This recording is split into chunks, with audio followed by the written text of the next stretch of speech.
Hello, my name is Dean Hildebrand, and welcome to my talk about how Google and DDN are working together to solve your cloud and hybrid cloud HPC challenges and allowing you to tailor make your clusters to perform the best HPC in the cloud. As I said, my name is Dean Hildebrand, and I'm a technical director in the Google Cloud Office of the CTO. Along with my fellow teammates in Octo, I work on our customers' most complex challenges. And the one I'm most passionate about is HPC, of course. And as we know, HPC in the cloud today can be a little bit tricky, but we really don't think it has to be. And that's why Google and DDN are working together to deliver the fastest storage systems that are super easy to use and deliver the right price performance for your apps. So given the global pandemic, I thought I'd start off with talking about an HPC problem that we're all dealing with right now. There are thousands of researchers all around the world trying to make progress on COVID-19 research using HPC. And there is a lot of different efforts underway, from discovering new drugs to doing genetic screening and even molecular simulations that are trying to figure out how the virus is affecting our cells and what treatments might be effective.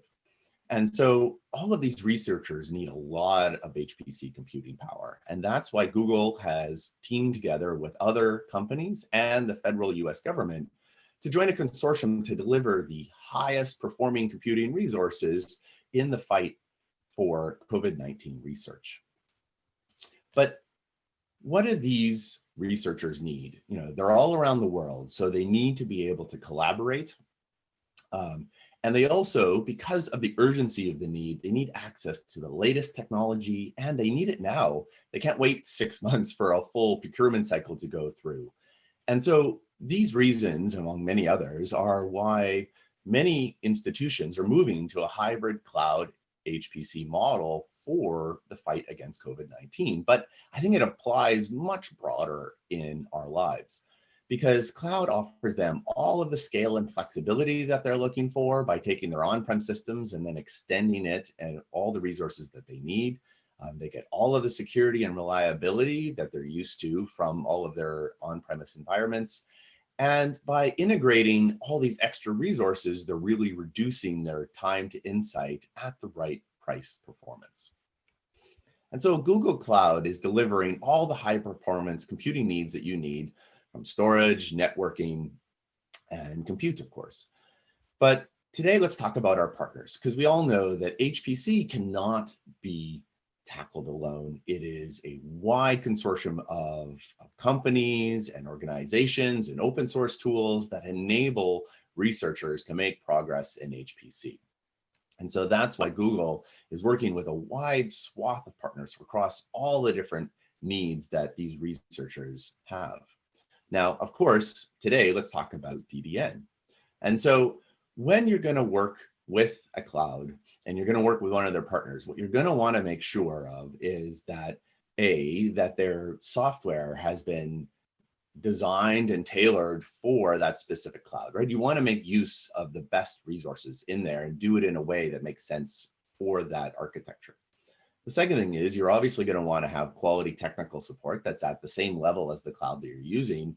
And further, you're going to want to make sure that that partner enables the flexibility and freedom and doesn't lock you into something. And so on all of these aspects, that's where DDN really shines. Their exascaler platform that is in our marketplace today is custom designed for our compute, networking, and storage resources. They offer global quality technical support and offer a great hybrid cloud solution that allows you to bind together your exascaler in the cloud with your exascaler on premise, and really building a true hybrid cloud solution. And so that's why we're excited to have Exascaler Lustre in our marketplace that you can deploy and use right now. And please go try, but wait till after the talk. And all of the features that it has, it's only getting better. And so we are excited about a lot of the new features that are coming down the pipe. This includes data tiering that will help reduce costs by moving data from cheaper block tiers into object storage as well, and to archiving your data.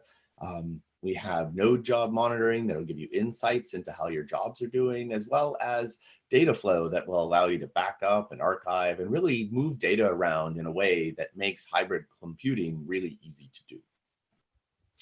And so as a case study in how to deploy Exascaler on GCP, I thought I would talk about the IO500.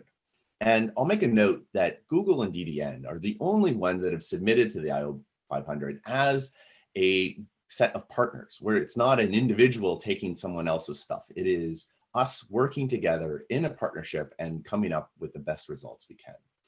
And so let's talk a little bit about what is the IO500.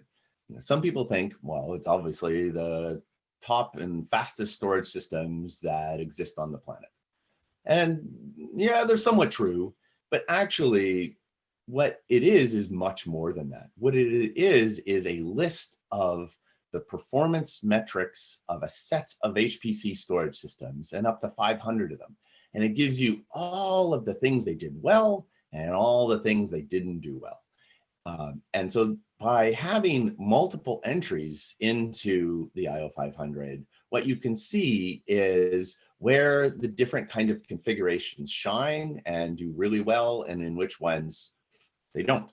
So the key here is your application doesn't need, always anyways, the fastest, most expensive storage system you can buy. Every application, as we know, has different IO requirements. And so we need to take those into account. And so we've submitted multiple different configurations, each of which delivers a different type of price performance for a different type of application. But for each of them, they can scale to the performance that you need. They can be launched in minutes. They're really easy to manage. And best of all, of course, they offer the right price performance that enables your science to accelerate faster. So let's dig into what I mean by not just always wanting the fastest storage system. As we know, every application has a different set of IO requirements. Some of them need super high IOPS, some of them need low latency to 1 billion files, and some of them just really need high bandwidth streaming. And so based on that, why would you deploy the same type of storage system for everything? You're just going to end up with a system that delivers mediocre performance, and which some applications do really well on, but in some applications, you're just going to be leaving money on the table by provisioning something you're not making use of. And so knowing when to deliver disk-based systems and SSD-based systems, and then when to tier data into object storage to save money as an archive, these are all different aspects that you need to consider when you're going to deploy Exascaler on GCP. All right, so let's take a deep dive into our submissions to the IO500. First, we have a scratch-based storage. So it's important to note that this is the most cost-effective solution along with the fastest. Of course, the price there is that there is no excess durability. So if a hardware files like a SSD, you lose your system, but that's the scratch-based system, right? So if your applications, if you have recreatable data inside of them, this is definitely the best way to go. Now, if you do need that persistence over a longer period of time, then you're going to want to look at how to deploy a high IOPS solution, which relative to the other ones might seem expensive, except if deploying high IOPS means that your entire runtime goes down, well, the compute is where the real money ends up being spent in many cases. And so if you can bring that down, then all the better. It's worth the money. And then we also have bandwidth SSD solutions, as well as disk-based solutions that, as your capacity grows, offer the best price for that capacity. And so if you have really large data that needs to be all entirely online at once, then you're going to want to use that. But with new tiering options, you can actually mix a lot of these into a single solution that you can make use of for your applications. All right, thank you. This has been awesome. Thanks for listening.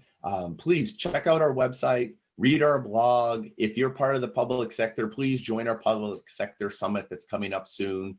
And please go to our site to learn all about what we're doing for EDU and research. So you can learn about what we're doing for COVID-19, for general research, and also apply for credits for your research to use DDN in our cloud.